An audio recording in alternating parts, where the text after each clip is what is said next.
every time my phone rings, I look at it, I think of my visions and dreams. Every time I pick up that phone, I should pick up that phone to make one of them dreams come true. So every time I'm texting or email, I'm trying to make a dream come true. I don't have time for nonsense. Like what they say about me in the blogs, it don't matter what they say. They don't know me. They don't even know me. They never met me. They say negative stuff about me, it don't mean nothing. Look at me. What I care what they say. God keeps blessing me. It don't matter what you say. You got to know who you are and whose you are. That's all you need to know. I know who I am and I know who I belong to. And that God of mine ain't gonna let nothing happen to me. We all have people that come against us, make negative comments, trying to discredit us or belittle us. Human nature is to get in there and try to straighten them out, prove to them how they're wrong.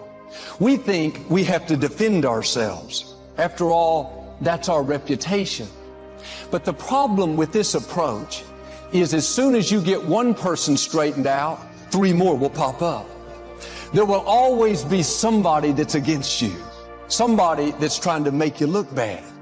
If you're constantly trying to defend yourself, you'll get distracted fighting battles that you were never supposed to fight.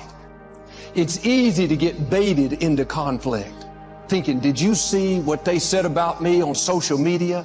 I'm going to show them who they're messing with.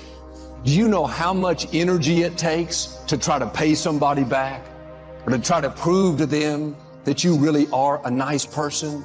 You are spending emotional energy that you need for your dreams, for your goals. Here's the key. You don't have to defend yourself. God said He will defend you. He will protect your reputation. Quit worrying about the chatter, the negative comments. Those are all distractions. That's the enemy trying to bait you off course so you'll waste your time and energy involved in battles that don't matter. Well, Joel, I'm upset because I'm a good person. What they're saying about me is not true. Doesn't matter how good you are, how loving, kind, upstanding, somebody's not going to like you. Somebody's going to try to discredit you. Most people don't feel worthy. What I'm doing now, I could have been doing years ago. But because I did not have a college education, because I didn't believe in myself, because I allowed other people's opinion of me to control my destiny, I didn't act on my ideas. So I applaud you for your dreaming, for your running toward your dream. I applaud you for believing in yourself, because that's what life is about, stretching and challenging, looking for ways that you can begin to improve yourself. Someone's opinion of you does not have to become your reality. I just wanted to remind you to dream and dream big, and understand that your family and friends and loved ones, in most cases, boyfriends, girlfriends, they will be the first to try and talk you out of your dreams, your visions, and ideas as to what you're supposed to do with your life. They will say, who wants you when you've already had 2 or 3 kids? Who wants you when you put on all that weight? Who wants you when you're looking like this and been through this and been through that? Nobody's interested in you. Nobody's checking for you. They'll laugh at you. They'll call you names because they have no dreams. They have no hunger for success. They don't have an appetite. They don't want it. I want to win so bad. My hunger and appetite for success is intimidating. It scares the shit out of people. I come up with new visions and ideas every single day. And people around me say, slow down, stop. You're doing too much. Your appetite is too big. I can't help myself. I want to win. Leave it. And there's no one in the world that can talk me out of that feeling. Sometimes people speak negative words and say things that can limit our life. A friend of mine wanted to become a doctor, but he was told by his high school counselor that he wasn't smart enough. He didn't make good enough grades, and he should try something else. If we let these negative comments play in our mind, they will keep us from becoming who we were created to be. No one can make you think something. You get to choose what you're going to dwell on. When those lies come saying you're not attractive, you don't have a good personality, you're too old, you can dwell on it, let it poison you, or you can ignore it and not give it the time of day. In the scripture, David faced all kinds of opposition, people speaking defeat over him, thoughts saying that he'd never reach his destiny. How did he keep his mind filled with faith? He said in Psalm 38, "My enemies lay traps for me. They make plans to ruin me, but I am deaf to their threats. I choose to hear nothing at all." If you're going to reach your potential, you have to become deaf to the negative. When threats come, discouraging thoughts, people speaking defeat, you have to do like David and choose to hear nothing at all. Don't give it the time of day. Let it go in one ear and out the other. That's what my friend did in high school. 20 years later, this counselor, the same one that told him he wasn't smart enough, brought his mother to the doctor. He walked in and saw my friend. Said, "Don't I know you from somewhere?" My friend said, "Yes, I'm the student you said would never become a doctor." He treated his mother and billed him twice the normal amount. People don't determine your destiny. Don't let them talk you out of what God put in your heart. You have to become deaf to the naysayers, deaf to relatives that tell you you can't accomplish your dreams, deaf to co-workers that make demeaning remarks, say things to belittle you. The enemy will use people to try to keep you from your purpose. And they may be good people. They may love you, but they don't see what God put in you. They're judging from the outside. They don't realize what's on the inside. God put greatness in you. It's one thing when a friend discounts you, a coworker puts you down, but when your own family, someone that should be for you, they speak defeat, tell you how you're not that talented, you can't accomplish the dream, those words carry more weight. You have to dig down deep and say, I am not going to let what they're saying take root. They may be my family, but I'm not going to let their doubt convince me to settle for less than what God's put in me. Paul said in Romans, so what if they don't believe? Will their unbelief make your faith of no effect? And sometimes we're wanting people to believe in us that are never going to be for us. We long for their affirmation, for our family to cheer us on, a friend to encourage us, but it's just the opposite. You have to say like Paul, so what if they don't believe? They're not going to talk me out of believing. I love them, but I'm going to be deaf to their unbelief. These are tests we have to pass. You won't have everyone cheering you on. There will be doubters, naysayers, people that are close to you that don't think you can accomplish what God put in your heart. If they don't believe, you don't need them. They didn't put the dream in you. Be respectful, but be deaf to their unbelief. The quicker you get rid of it, the better you'll be. If you start thinking about it for a day, dwelling on it, maybe what they said is right. Maybe I will never get out of these shepherd's fields. Maybe I won't break this addiction. Maybe my business has seen its best days.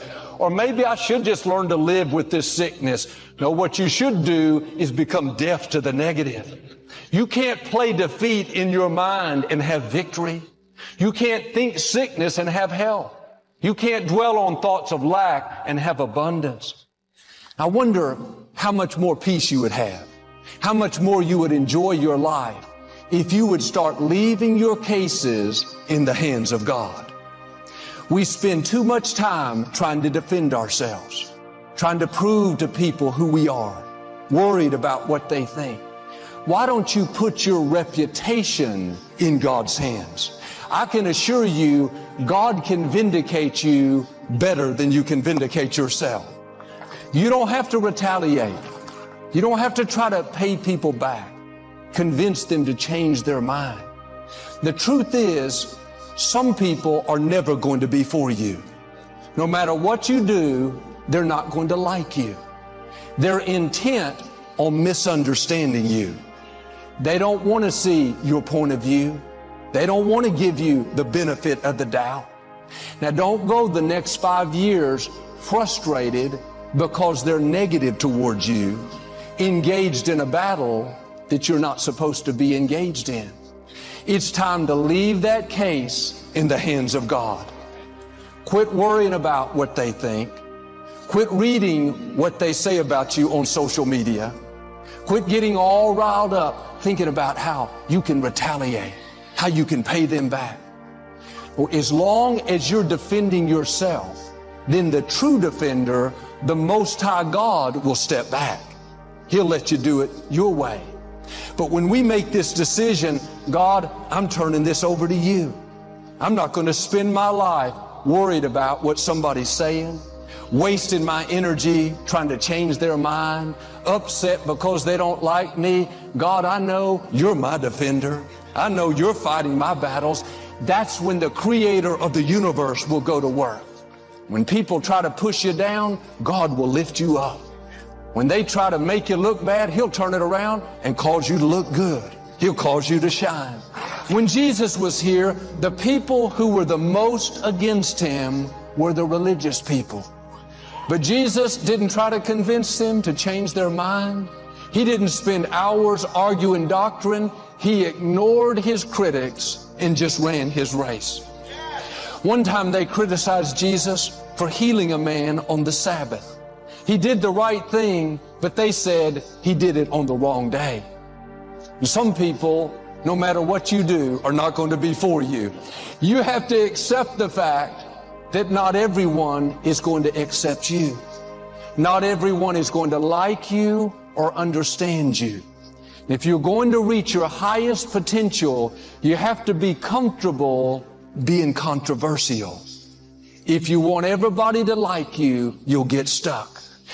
You have to ask yourself, if I engage in this conflict, if I prove my point, if I win them over, am I going to be any further toward my destiny? Or have I just fed my ego? Have I just made my flesh feel good? Stay on the high road. Your time is too valuable, your destiny too important, your assignment too great to get involved in battles that don't matter.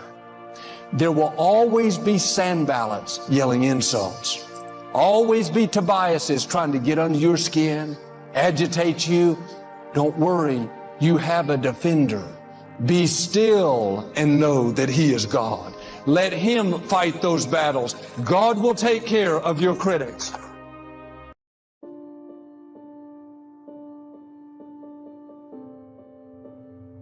When people know better, they do better. But over the years of my life, I wonder, is it true? When people know better, they do better. I can't even say that's always true in my own life.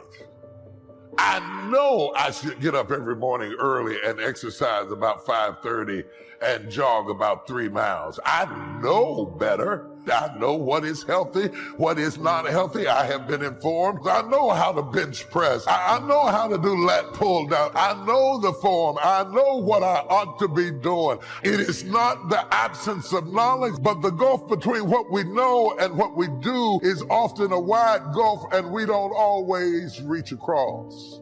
We're all participating in this thing called life, all of us. Life has ebb and flows. It's got thunderstorms in it, earthquakes. This life, stop expecting it to go smooth, because it ain't finna go smooth. The road to success is always under construction. You combat negativity and you combat discouragement with gratitude. What messes you up is you focus on the thing that's not happening. So whenever you get discouraged, change your focus from what's not happening to what has happened. Because what causes the downslide is if you get wrapped up into what ain't happening, it get ugly, man. but you have to focus on gratitude. People don't understand how serious gratitude is. It's hard to be miserable and grateful at the same time. What are the things that you fear that's been keeping you from living your dream? That's been keeping you from doing some things that you would like to do? Life is about growth. You could either go back to your comfort zone, and there you won't find any growth, or you must be willing to go forward and face your fears, because you're never going to have a fear-free existence. I mean, some fear is acceptable. There's some things that you really should be afraid of. Now, you shouldn't allow it to immobilize you. You take it into account, and you carry yourself accordingly. It's a difference between having a fear and the fear having you, being stopped by fear.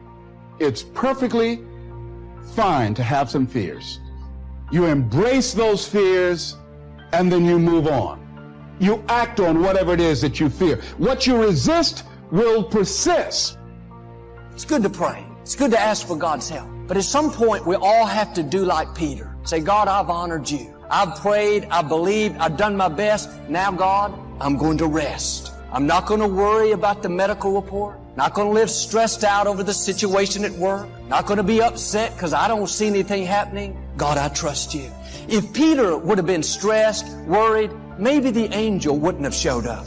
Maybe he wouldn't have been freed. But when God saw him resting, God said, all right, let me go to work. I wonder if you would see situations turn around if you'd simply come back to a place of peace. Worry doesn't make anything better. Being frustrated doesn't get God's attention. Begging God, reminding Him what's wrong, that only makes us depressed. Take the problem off the throne and put God back up on the throne. If you're talking more about your problem than you are about God, you have the wrong thing on the throne. I saw a saying the other day. It said, "Dear problem, my God is so much bigger than you." But even in prayer, instead of praying in faith, sometimes we complain about what we don't like. God, these people at work, they get on my nerves. You better do something. God, my back's been hurting for 6 years. God, these prices are so high. I need your help. Instead of begging God, instead of reminding Him of everything that's wrong, why don't you try a different approach? Do like Peter. Go to sleep. Enter into His rest. Sometimes when I pray, I say, God, you already know what I need. You already know what I want. You know all about me. So Lord, I just want to tell you that I love you, I trust you, and I thank you for getting me to where I'm supposed to be. Not begging God, but praying from a place of rest. Talking to Him from a place of peace. Our actions speak louder than our words. When you can sleep soundly, like Peter, in a time of great need, you're showing God that you trust Him. You're saying, God, I know you're bigger than this problem. You said you would never sleep, so I'm going to go to sleep. Even though things aren't perfect in my life, I'm going to relax, knowing that you're on the throne and you are fighting my battle. It's a very freeing way to live. My message to you today is very simple. Go to sleep. Enter into His rest. Quit worrying about everything. Quit trying to figure it out. Turn it over to God. I see 6 people already asleep. Jesus said, I'm sending you out as sheep among wolves. Sheep are very calm, peaceful animals. They don't get upset. I've never seen a sheep having a nervous breakdown. Never seen one pacing the fields, stressed out, uptight. They're always at ease. Last summer, Victoria and I went to Colorado, and we were riding 4-wheelers up in the mountains. We came around a corner. There were about 300 sheep in our path. We couldn't get by. I thought the equipment would scare them off, but they didn't move. I put my 4-wheeler in neutral, and I revved the engine real loud 2 or 3 times, and those sheep just looked at me like, why are you making all that racket? No more affected them. What's interesting is sheep are basically defenseless animals. They can't run fast. They don't have sharp teeth. They can't really kick. They rely on the shepherd to take care of them. The shepherd keeps them from danger. The shepherd protects them from wild animals. The shepherd tells them where to go. They don't worry. They know as long as they're with the shepherd, everything will be fine. We can take a lesson from the sheep. Stay in peace. The good shepherd is watching over you. The God who knew you before you were born, the God who breathed life into you, He's guiding you. He's protecting you. Yes, there will be some wolves in our path, some attacks, things we don't understand. Don't fall apart. Don't start complaining. Be like a sheep. Stay in peace. You don't have to run. You don't have to get all worked up. the good shepherd will fight your battles. He will lead you into green pastures. He'll restore your soul. You may go through some valleys, difficult seasons. You don't have to fear any evil, for the Lord your God, the good shepherd, is right there with you. But sometimes the reason we're not seeing God work in our life is we're not acting like sheep. We're worried, living stressed out, trying to change things that we can't change. Why don't you come back to a place of peace? Come back to the still waters. You've worried about that problem long enough. Let your mind take a break. Some people never let their mind rest. They go on vacation for their body, but their mind is still worrying. They worry on the beach just like they worry at home. That doesn't help us to move 1 inch forward. In the scripture, when God told Ananias to go pray for Saul, Ananias didn't want to go. Saul was having believers arrested and put in prison. He was the greatest enemy of the church. But on the road to Damascus, when that light shined down bright, he became blind. A voice boomed out and said, Saul, why do you persecute me? He said, who are you? The voice said, I am Jesus. That moment was a turning point in Saul's life. He left there a changed man, but Ananias didn't know anything about what had happened on the road to Damascus. He still thought Saul was a huge threat. He said, Lord, I've heard many reports about this man and all the harm that he's causing. Ananias was worried. He came up with a lot of reasons why he shouldn't pray for Saul. I'm sure he spent some restless nights thinking, I must not have heard God right. This man is dangerous. He didn't realize he was worried about something that God had already taken care of. He didn't know that Saul had already had a change of heart on the road to Damascus. When he finally went to pray for him, he found out that Saul was an ally instead of an enemy. Some of the things you're worried about, just like with Ananias, you can't see it yet, but God has already changed it. He's already spoken to the right people. He's already lined up your healing. He's already arranged that breakthrough. It's just a matter of time before you walk into it. No use losing sleep over that child that's off course anymore. No use being frustrated over that negative medical report, over that situation at work. The threat has already been canceled. The solution is already en route. Stay in peace, and like Ananias, you'll come in to what God has already done. Friends, don't let worry rob you. If a thief came into your home every week and took your groceries, took your clothing, stole your furniture, it wouldn't take long at all before you got fed up and say, no more, that's enough. You'd put a stop to it real quickly. That's what you have to do with worry. Don't go another 5 years letting worry rob you of your joy, rob you of your peace. Put your foot down and say, that's it. This is a new day. No more worrying for me. I'm going to guard my mind. I'm going to stay by the still waters. I'm going to live from a place of peace. Remember, when you rest, God goes to work. But when you work, God rests. Whatever's bothering you, whatever you're tempted to worry about, I'm asking you to take that off the throne and put God back up on the throne. Make Him bigger. Use that same energy to thank Him that He's working in your life.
The biggest poison in us is regret. Bad decisions, hasty decisions, too fast, and affects the next 20 years of your life because you made the wrong decision.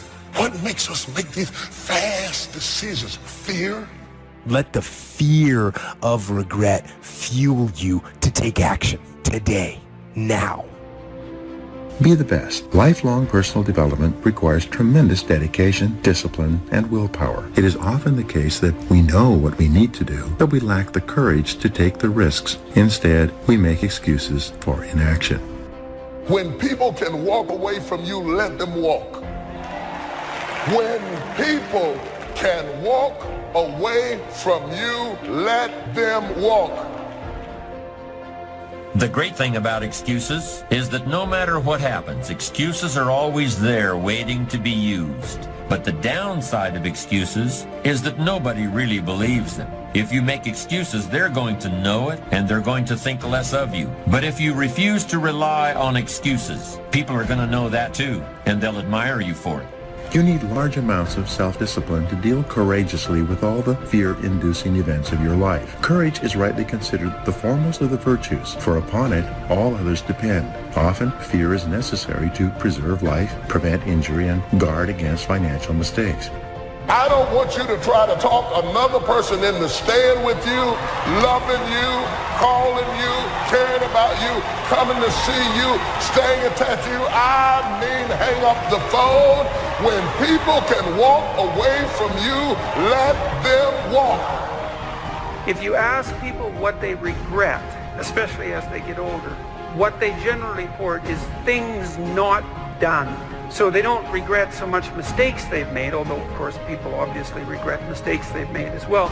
So they don't exactly regret sins of commission, right? Errors that they've actively made. They torment themselves for opportunities that had presented themselves that they did not, let's say, exploit or engage in.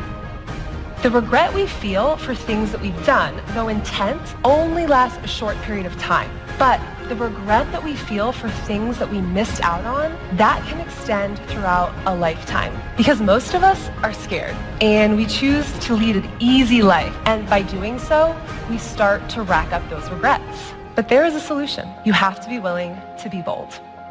You have a great life in front of you, but your great life is in front of you. It's not behind you.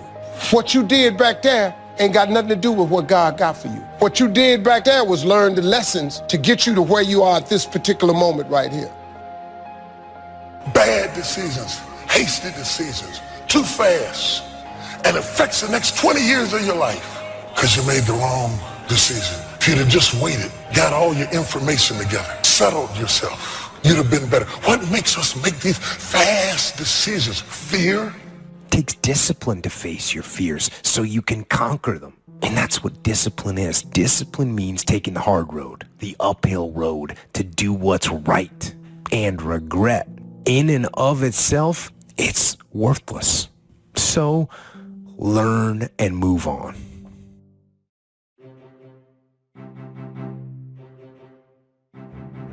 There are moments that try the human soul so violently and so perplexing that if the truth were told, all of us have had moments that we wanted to throw up our hands and walk away. Particularly painful is discouragement in the life of the believer, because as we travel from season to season, it is not just the perils that we face, but it is seeing the wicked go forward while the righteous are held back. Discouragement can creep in secretly, hide behind clothes, makeup, hairdos. Discouragement is so bold that it will even hide behind a smile. It will always ride to work with you, and if it doesn't catch a ride going to work, it'll catch a ride on the way back home.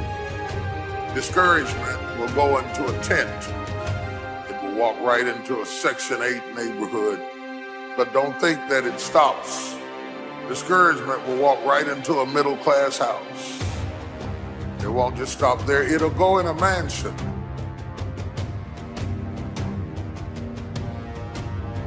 And tell you life is not worth living. If you listen at discouragement, it will cause you to make bad decisions. It will cause you to think that life is not worth living. And secretly, behind the facade of a smile and a good morning and a praise the Lord and a how are you, you will wonder if you're ever going to get out of what you're into. One of the things that we know about life is that it is always changing. Sometimes you're up, sometimes you're down. Sometimes you're happy, and sometimes you're sad. Now that's that thing called life. And when we begin to understand and know that, accepting that reality, that we will never ever have things just on an even keel all the time, that you're gonna have some ups and you're gonna have some downs. But during those down moments, that's where the growth takes place. That's where the work is. Anybody can feel good when they have their health, their bills are paid, they have happy relationships, the children are acting normal, business is successful. Anybody could be positive then. Anybody can have faith under those kinds of circumstances. See, but the real challenge of growth, mentally, emotionally, and spiritually, comes when you get knocked down. Adversity introduces a man to himself or a woman. How you handle it, that's where the growth takes place. The ability to learn to say no and not to feel guilty about it, to me, is about the greatest success I have achieved. It's all a part of a process for growing for me. To me, to have the kind of internal strength and internal courage it takes to say, no, I will not let you treat me this way, is what success is all about. I will not be treated this way. I demand only the best for myself. As you might imagine, I don't think we should spend a lot of time regretting the choices we've made in the past. To spend time brooding over how things went, that's an illusion. What you're doing is suffering pointlessly in the present under the shadow of certain memories. You're telling yourself a story about something that might have been over and over again. How long do you want to do that for? And sometimes life is going to knock you down. But because you have been knocked down don't mean that you are finished. No. You got some reasons. It might be your own sense of pride and determination in the kind of life that you want to create. There are people in their 30s and 40s who are still acting like adolescents. And there are even people in their 40s and 50s who are still acting like babies as far as their attitude toward responsibility is concerned. But the large number of people who shirk responsibility can also provide opportunities for you if you are determined to be different. If you decide to be one of the few who embraces responsibility, you can lead, and you will deserve to lead. Churchill said responsibility is the price of greatness. And in my opinion, it's really a rather small price to pay. It means, first of all, that you accept the consequences of your actions. Responsibility means you look to yourself as the source of everything that happens to you. It means that you assume command, regardless of the hardships you may have undergone early in life, or the dozens of people who may have failed to understand you. I'm saying that regardless of the presence of those negative influences in your life, the best thing you can do, the strongest thing, the most empowering thing, and ultimately the wisest thing, is to accept responsibility for your own destiny, plain and simple. If you have enough reasons, you can do the most incredible things. Here's what you might be lacking: a long enough list of reasons. Reasons that drive you, reasons that get you up a little extra early, reasons that keep you up a little extra late. That's what makes the difference. You should always make decisions with your heart and soul. You can use your brain for math, but when it comes to the actual feel of the decision, you always want to go inward and check it against your heart and soul. Here's the simple test. Does the decision that you're about to make expand you, expand your future, or expand the possibilities of your life? If the answer is yes, then the decision is yes, no matter how terrifying it is. Other than death, all failure is psychological. Other than death, all failure is psychological. Does not mean that you won't lose some battles, because you will. We all will. But it does mean that as long as you don't surrender, as long as you don't quit, then you haven't failed. Here are some action exercises that you can do. Make a decision today to invest in yourself and getting better, as if your future depends on it, because it does. Identify the most important skills you have that determine the quality and quantity of results you get at your work, and make a plan to get better in each one. Set excellent performance in your work as a goal, and then determine exactly what you will need to do every day to join the top 20% or better in your field.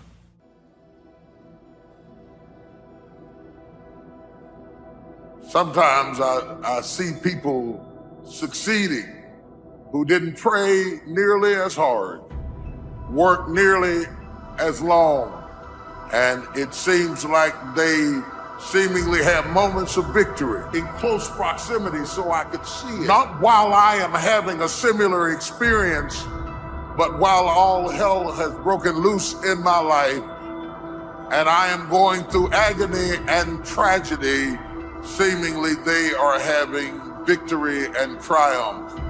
And if you are not careful, the very sight of their prosperity becomes your agony.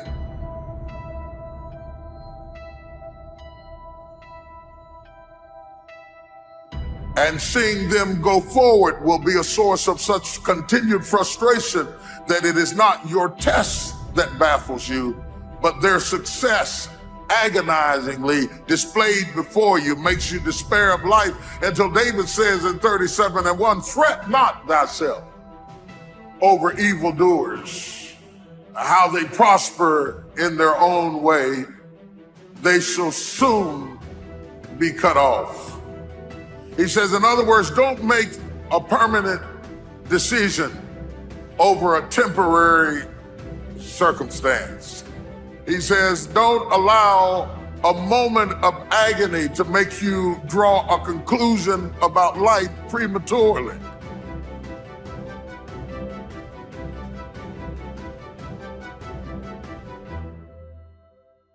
I was going through a major challenge in my life that was wearing me out, that was using me.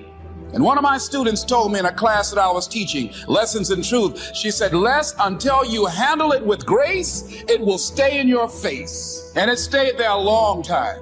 Are you going through it, or are you growing through it? Are you bigger and better because of it? Because it's not going to leave you until you grow through it. Are you learning anything, or are you doing it over and over and over again? Insanity is doing the same thing in the same way, expecting a different outcome.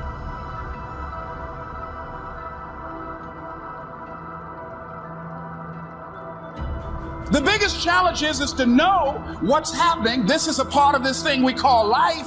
This too shall pass. And maintaining perspective, putting it in perspective. How do we get stuck? A friend of mine working on a job, loved the company very much, expected to retire there. And one day they called him in the office, asked him for his badge and identification, told him he was fired and he had to leave then. He was devastated. And if you came anywhere near him, he would tell you his story, as we all have stories. Even when he got a job, he went on the job telling anybody who would listen how they fired him unjustly. And he always ended with, it wasn't fair. Life isn't fair. It's not fair that birds eat worms, and they do. Don't deviate, don't procrastinate, don't become frustrated. All you have to do to win this battle is stay on track. Where there's a will, there's a way. I fought a good fight. I fought for my kids, and I fought for what was right, and I fought for my good health, and I fought for a good career that would bless my family. I fought a good fight. The encroachment Opposites are in conflict, and we're in the middle. And if you want something valuable, you got to fight for it. You have comeback power when something happens to you. Don't buy into what has happened to you. Buy into, I'm getting up out of here. I'm going to change this situation. This does not work for me, and I don't have the luxury of being depressed. I need to clear my head. Yes, we can see avoidance of responsibility all the time in both our personal and professional lives. We can see that most people aren't as successful as they wish they were. Do you see there's a connection between these two very common phenomena? I hope you'll understand that it's in your best interests to take responsibility for everything you do. But that's only the beginning. I'm also going to suggest that many times it's even best to accept responsibility for the mistakes of others, especially when you're in a managerial or leadership role. What do you do when you tried and failed and you want to quit and you want to give up? Sometimes you can be blessed and be unhappy because even though things are going right, they're not going according to what you had believed and expected, and you know that something is missing out of your life. You got to clear your head so that the decision that you make represents the best in you. Be still and know that you're going to get through this. You're going to get through this. You got to assure yourself. You have to encourage yourself. You have to clear your mind. The great thing about excuses, and the really dangerous thing about them, is that no matter what happens, excuses are always there waiting to be used. But the downside of excuses, even good ones, is that nobody really believes them.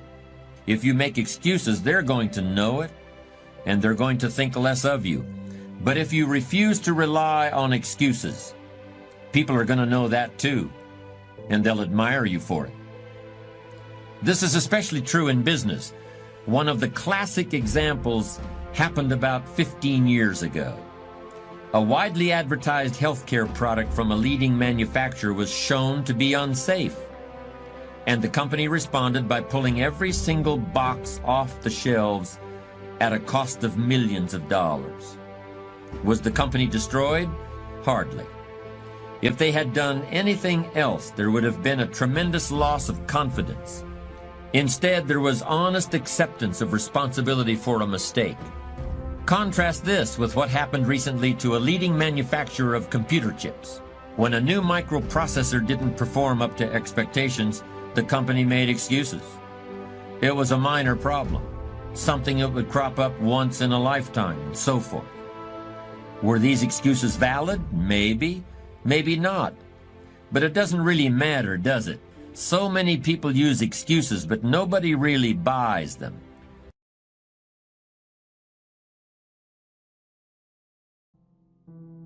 That accepting responsibility is one of the highest forms of human maturity.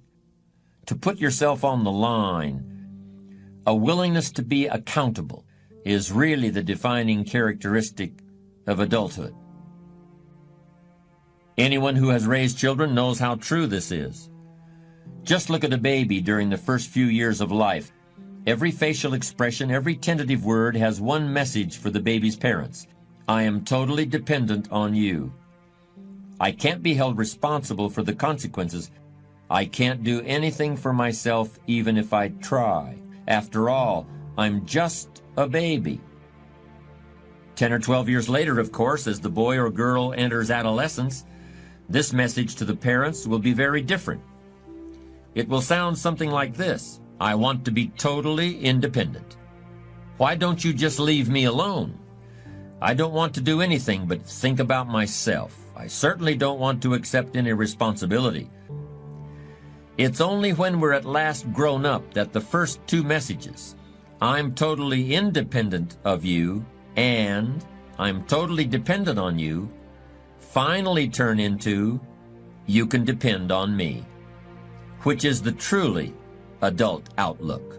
The night seasons are not the end. The bad breaks, the disappointments, that's simply another step on the way to your destiny. But let me tell you what ought to cause great joy to come to your life is if you'd stop comparing yourself to other people and you would just remember where you came from and remember where you started. You're doing more. You're seeing more. You're achieving more. But if you start comparing yourself with someone else, you can get discouraged because they're doing more maybe than you're doing. Sooner or later, all of us face situations in which we must decide whether to accept responsibility for a problem or look for ways to avoid responsibility. Let's look at the various options and decisions that are now open to you. First, there's the role played by intention. In other words, was the outcome of your action what you intended it to be? And if it was not, should you still accept responsibility for that outcome? This is a very serious issue in the way we think about responsibility. In many areas of criminal law, for instance, the intention to commit a crime must be present in order for the accused to be held criminally responsible. This intention is something quite different from mere negligence. But we don't have to enter a courtroom to see the important role intention plays in accepting responsibility ourselves or assigning it to others. Don't you remember when you were a kid and you left the screen door open so that the cat ran outside and was lost all afternoon? What did you say to avoid responsibility? You said, it was an accident. You said, I didn't mean to do that.